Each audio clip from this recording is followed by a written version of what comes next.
He pensado que lo nuestro no puede seguir. Realmente lo tenemos que dejar. No eres tú, soy yo, de verdad. No respondes a mis preguntas, no podemos continuar. Realmente tengo otras opciones. Por ejemplo, ¿qué me dices ante un shock? No sabes por qué. ¿Cómo ves las piernas? ¿Cómo miras el corazón? ¿Cómo ves la cava? No, tengo otras opciones, lo siento. Te voy a dar un abrazo. Gracias. Bueno, me voy con mi verdadero amor. Vámonos.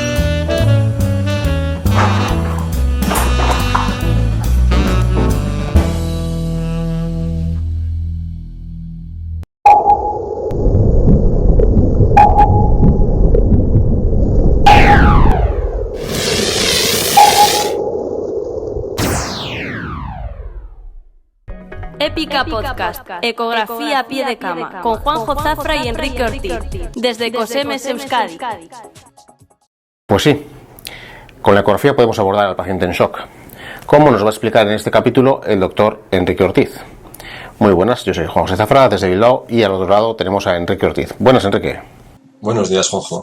Aquí es un saludito desde Irún. Aquí estamos, dispuestos a hacer un nuevo episodio de Épica Podcast. Este episodio es un poquito distinto. Muy pronto van a ser las jornadas de Calme y se van a celebrar aquí en Fuenterrabía. Y me han pedido pues que aparte de estar en una mesa redonda sobre ecografía, pues de un taller de ecografía. Y por salirnos del típico FAS que se da en todos los talleres, pues pensé hablar de esto, del RAS, ¿no? del Rapid Ultrasound in Shock and Hypotension. Y como tenemos solamente hora y media para el taller, pues se me ocurrió un poquito hacer en plan webinar. Es decir, que la gente traiga ya vista la presentación y entonces ya directamente podemos dedicarnos solo a hacer las prácticas, que al final es como la gente hace mano y aprende, ¿no? ¿Qué es esto del Rapid Ultrasound in Shock and Hypotension? Pues es eso, es usar la ecografía para saber qué le pasa a ese paciente que nos preocupa, que lo vemos con mala pinta, color verde, ojos saltones y vamos, o sea, así como aquí mi pequeñita haciendo de doctora con su juguete, ¿no? Que está toda preocupada porque no sabe qué le pasa. Hasta ahora, para el tema del shock, pues nos teníamos que guiar por lo que nos habían enseñado durante la carrera, ¿no? En esta tabla que nos presentas están todos los signos clínicos de los distintos tipos de shock. Exactamente, Juanjo. O sea, son estos signos clínicos que vemos aquí y que muchas veces se mezclan, ¿no? O sea, las venas del cuello sí están colapsadas en el hipovolémico y en el neurogénico y en el séptico. Y la piel está pálida, sí, en el hipovolémico y en el cardiogénico, pero en el final del séptico también. Y está rosada en el principio del séptico y en el neurogénico. Y entonces, ¿cómo que nos puede ayudar esto sin liarnos más, ¿no? Porque a veces los pacientes no son tan claros. Entonces ahí es donde sale el tema este de usar la ecografía. Entonces consiste en usar lo que hemos aprendido durante un curso intermedio en ecografía, desde hacer la ecografía del pulmón, la ecocardiografía, la abdominal y la vascular para ver las venas. Entonces, mezclando todo esto nos va a ayudar a saber cuál es el origen del shock, ¿no? Clasificarlo en esos 4 tipos de shock que hemos visto. El RAS no es algo nuevo ni es algo único. O sea, de hecho, ya veis que existen un montón de protocolos que se pueden usar para el RAS. Aquí veis hasta 18 creo que son. El RAS se inició en el 2010, luego se validó en el 2012 y ya os digo que no es el más nuevo. Hay otro más nuevo, es el Simple del 2016. El Simple se creó como una regla mnemotécnica para que sea fácil de recordar lo que hace las ventanas y lo que tenemos que mirar. Pero al final mira un poquito menos que el RAS, porque por ejemplo no mira el pulmón. Y el RAS también con esa idea de mecánica pura, de usar el tema de bomba, tuberías, depósito, pues también es bastante fácil de recordar. Ya vemos que por lo demás mira cosas similares, ¿no? El corazón, la vena cava, el abdomen. Entonces, pues a mí me resulta mucho más cómodo y más fácil de usar el RAS que el Simple, y pues por eso voy a enseñar. Entonces, vamos a ello. Como os decía, se salió en el 2010 el primer artículo y luego ya se validó y se amplió en el 2012. Es simplemente hacer una visión de la circulación en plan fontanería. O sea, tenemos un depósito que tiene el líquido, unas tuberías por las que va y una bomba que lo mueve. Y en el cuerpo humano es lo mismo. O sea, un depósito que sea el corazón, el pulmón, una bomba que lo mueve y unas tuberías que lo llevan. O sea, entonces, ¿esto cómo lo pasamos a la ecografía? Vamos a ver. Entonces, aquí tenemos los 4 tipos de shock: el hipovolémico, el cardiogénico, el obstructivo y el distributivo. Y vemos las diferencias que suceden en la ecografía, en la bomba, en el depósito y en las tuberías. Así pues, en el hipovolémico tendremos un corazón hipercontráctil con unas cámaras pequeñas que casi se llegan a tocar las paredes del ventrículo. En el cardiogénico, al contrario, tendremos un ventrículo dilatado que se mueve poco. En el obstructivo, pues bueno, pues veremos un derrame pericárdico o un aumento del tamaño de la presión de las cavidades derechas, que nos convierte ese ventrículo izquierdo, nos lo aplana por aumento de presión, y así todo. Entonces, eso nos va a ser una forma muy clara de saber en ese paciente que tenemos con la tensión baja o incluso en shock, en cuál de los 4 tipos lo podemos colocar. Entonces, vamos a ello con la bomba. En la bomba vamos a usar 3 ventanas y 4 vistas. Ventana paraesternal, ya sea eje largo o eje corto, la ventana subsifoidea y la ventana apical. Y vamos a buscar 3 cosas: el derrame, la contractilidad del ventrículo izquierdo y signos de sobrecarga en el ventrículo derecho. Para ver el paraesternal eje largo, orientaremos el transductor en el tercer, cuarto espacio intercostal, línea paraesternal izquierda. Ahí, si no lo vemos, pues bajaremos 1, subiremos 1, iremos buscando. Si usamos la convención cardiológica, tendremos el punto en el lado derecho de la pantalla y el marcador nos irá hacia el hombro derecho. Si, como hacéis como yo, que para ahorrarnos estar tocando botones del ecógrafo dejamos el marcador como está en el lado izquierdo, pues entonces orientaremos eso en el eje hombro derecho, codo, cadera izquierda, con el marcador hacia la izquierda. Y visualizaremos la válvula aórtica y la válvula mitral. Ahí nos moveremos para ver todo lo que es el ventrículo izquierdo, toda la imagen del ventrículo izquierdo. Iremos moviendo y iremos angulando para estar seguros que pillamos totalmente lo que es el diámetro máximo del ventrículo izquierdo. Porque claro, si cortamos en este nivel, nos va a parecer que las paredes tocan en la contracción, aunque no es así. Tenemos que estar seguros de que estamos cogiendo el diámetro máximo. También veremos la aorta descendente si ampliamos la profundidad unos 10-16 centímetros. Paraesternal eje corto es lo mismo. Una vez que lo tenemos centrado en el paraesternal eje largo, en la válvula mitral, giramos 90 grados. Si tenemos el marcador a la izquierda, pues será en ese eje hombro izquierdo, cadera derecha, con el marcador hacia la cadera derecha. Cortaremos a la altura de los músculos papilares que vemos aquí y angularemos para pillar otras vistas, pues desde el ápex hasta la zona de las válvulas. Pero la que más nos va a interesar va a ser esta, para ver la contracción y las alteraciones segmentarias de la contracción. Apical 4 cámaras es la que vamos a usar sobre todo para ver derrames y para ver la contractilidad y la relación entre ventrículo derecho y ventrículo izquierdo. Nos colocaremos en el punto de máxima pulsación, cuarto quinto espacio intercostal inframamario y orientaremos hacia las escápulas. Marcador a las 9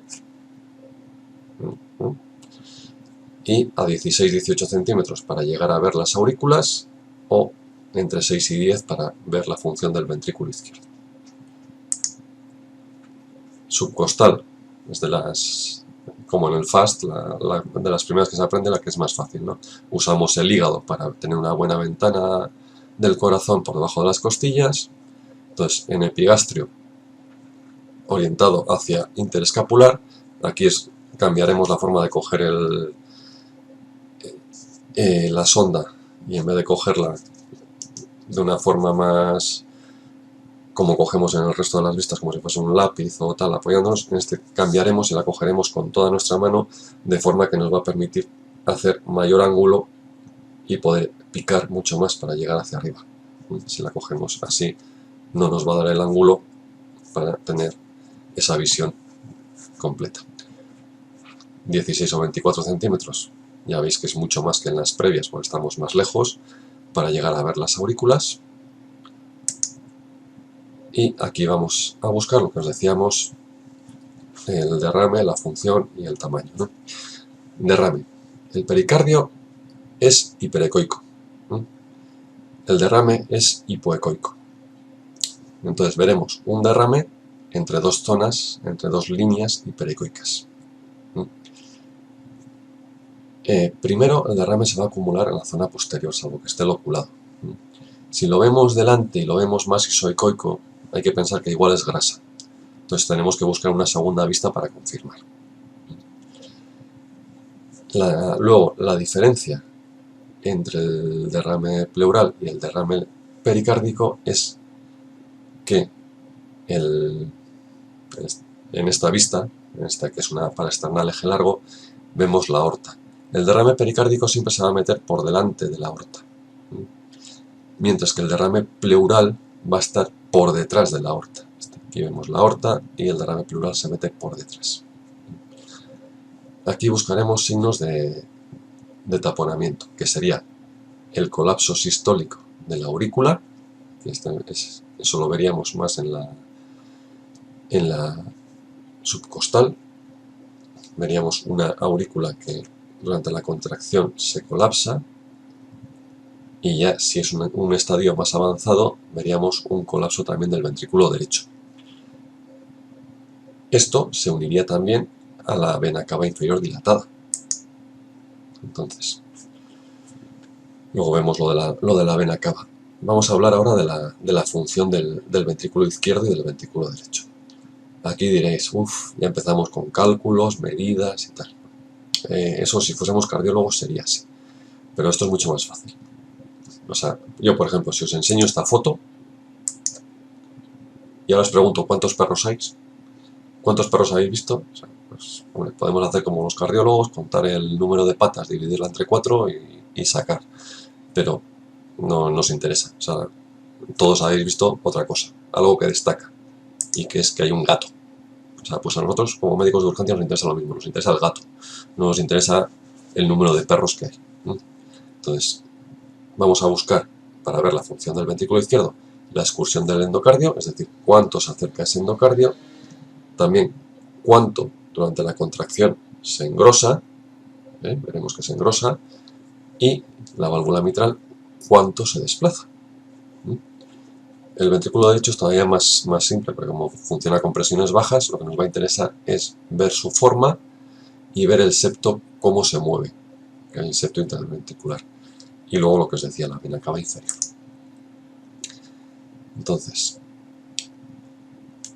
en lo que es la excursión y el engrosamiento, veremos que si ponemos nuestro dedo encima de la pantalla, veremos que al latir, todo ese movimiento del ventrículo viene hacia nosotros, ese ventrículo se contrae por igual y que todas las paredes se acercan a ese punto central. En la excursión y el engrosamiento veremos lo mismo. En el paraesternal eje largo veremos el ventrículo y veremos cómo se desplaza. ¿Por qué es importante esto? Porque cada segmento de la vista que tenemos se corresponde con una arteria. Si esa arteria está obstruida, ese segmento no se va a mover. Así pues, si vemos que esta zona no se contrae y esta zona no se contrae, eso se corresponde con una arteria circunfleja. Aquí veis el resto, ascendente anterior, coronaria derecha. El movimiento septal sería el único momento en que podríamos tomar una medida, pero una vez que has hecho el ojo ya al movimiento ya lo sabes ver de por sí sin tener que hacerlo. Si quisiésemos tomar una medida sería poner el modo M, cogiendo el final del movimiento de la válvula, la línea I, y lo grabaríamos. Entonces, esto sería el tabique y este sería el movimiento de la válvula. Si medimos la máxima separación que hay, recordar la medida de 1 centímetro. Si esa separación es menor de 1 centímetro, es decir, si la válvula llega a menos de 1 centímetro del tabique, estamos hablando de una fracción de eyección normal. Mayor del 40%, normal. Lo que nos interesa, normal. La contractilidad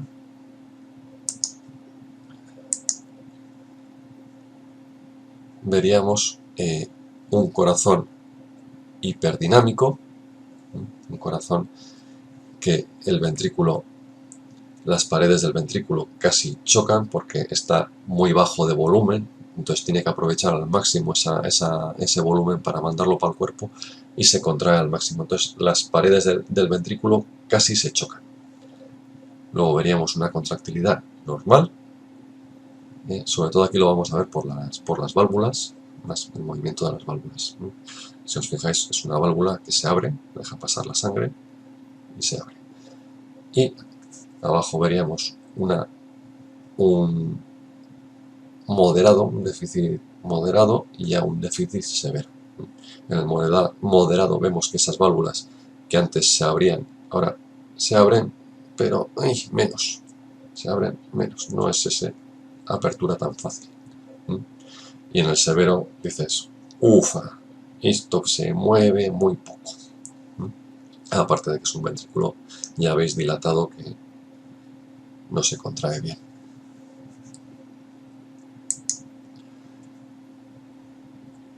Respecto a la morfología, pues bueno,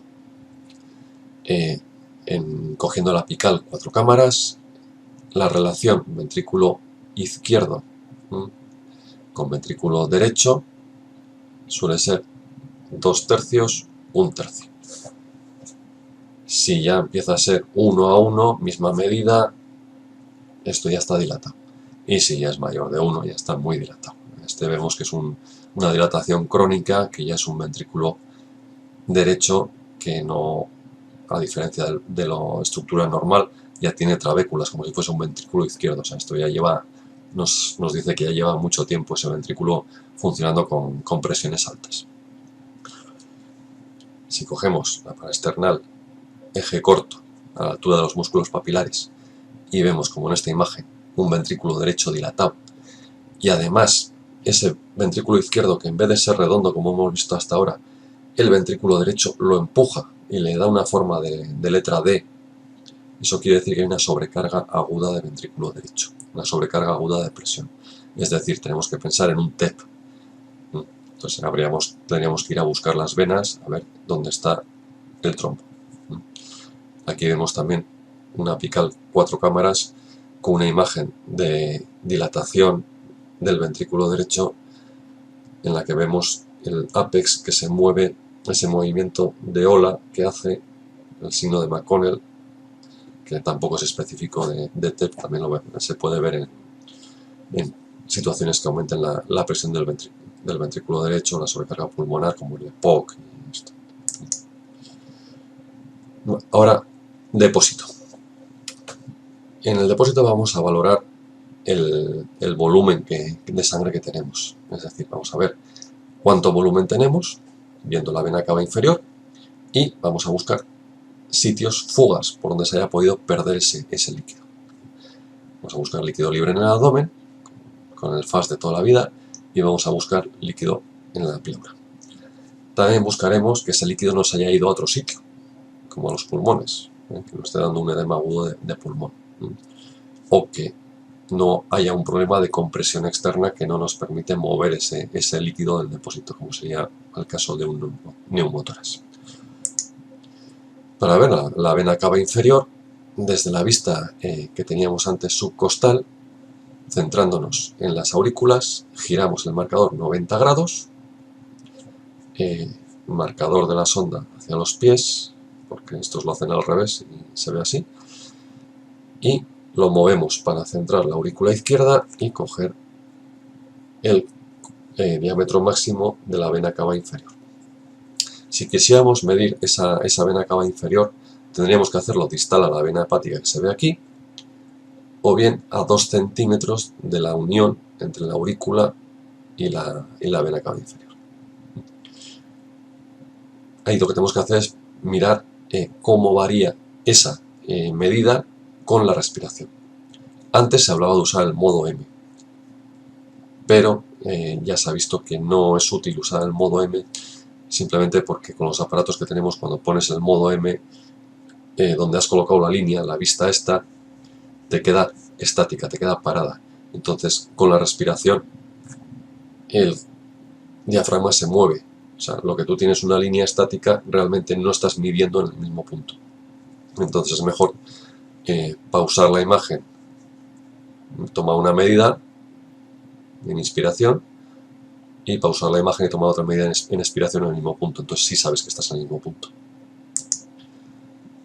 Aquí veis lo que os decía, o sea, si yo pongo el marcador de la línea aquí, con la respiración se está desplazando. Entonces no estamos midiendo en el mismo sitio.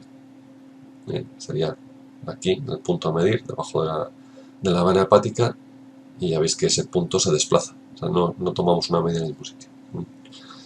Entonces, medidas a recordar. Si es mayor, la vena cava inferior es mayor de 2 centímetros, está dilatada. Si la variación es menor del 50%, hay sobrecarga. Esto es una correspondencia con las teóricas presiones venosas centrales, pero quedaros con esos valores. La vena cava inferior tiene que ser menor del 2% y tiene que variar más del 50%. Menor de 2 centímetros y variar más del 50%. Y aquí ya entraríamos en buscar líquido libre, que es el FAST del que siempre nos han hablado, ¿no? Buscaríamos en hipogastrio, bajar la sonda hasta tocar la sínfisis y ahí recorrer toda la vejiga de arriba a abajo, arriba, derecha, izquierda. Los libros hablantes incluso está vacía y llenarla, colocar una sonda y llenarla, para tener bien esa imagen del espacio recto uterino o recto vesical, para ver que no hay líquido. La siguiente vista sería el hipocondrio derecho, aquí, como siempre. Corte coronal, marcador hacia la cabeza, y tenemos que, pues, en la línea axilar anterior, noveno, onceavo espacio intercostal, ahí tenemos que ver la imagen esta de hígado, riñón y el Morrison. Como no lo vamos a ver entero, tendremos que recorrer con la sonda, moverla para ver completamente esos 3 espacios que hay que buscar aquí, que son el subdiafragmático, el hepatorrenal y el polo inferior del riñón, que es donde primero se va a acumular el líquido. Por eso hay que verlo ahí, hay que recorrer todo para estar seguros de que no hay líquido libre. El hipocondrio izquierdo vendría a ser lo mismo, más posterior, una línea axilar posterior y un poquito más arriba, sexto, noveno espacio, porque es más alto el bazo y el riñón. Aquí también buscaríamos tres espacios: el subdiafragmático, el esplenorenal y el polo renal inferior. Pero recordar que no es un hipocondrio derecho. O sea, eso que se dice a veces, el hipocondrio izquierdo es como el hipocondrio derecho. No. O sea, aquí el primer sitio donde se acumula la sangre es en el subdiafragmático. Aquí vemos, de hecho, una imagen de un gran hematoma capsulado que está entre el diafragma y el bazo. Es el primer sitio donde se acumula.